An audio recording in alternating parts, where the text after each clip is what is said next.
It's that time of year again. The clocks roll back 1 hour this weekend, and like clockwork, it's time for the annual debate on whether the practice should come to an end. Here's CTV's Kamil Karamali. Telling time is almost all digital now, but for those battery-powered clocks and watches, for your microwaves and ovens, you'll have to remember to turn the time back 1 hour Sunday. It takes about a week for our bodies to fully adjust anyways. And one thing that I constantly find or hear my clients talk about is the fact that they notice that they're drained throughout the day. For years, there's been a growing push to abolish the twice-a-year time change. Health experts highlighting a disruption of sleep patterns causing a host of issues. Everybody's circadian rhythm, it's also known as a sleep-wake cycle, and an internal clock that governs certain systems, and it can actually become desynchronized during this time.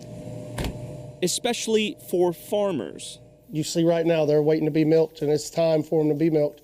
And when time changes, they're going to be here an hour early, not understanding why. Right now, Yukon and most of Saskatchewan don't change their clocks. Ontario passed a bill in 2020 to make daylight saving time, what we see in the summer months, permanent, but it's still on hold since both Quebec and New York would have to agree to it. Last week, Quebec announced plans for public consultation that could possibly lead to legislation.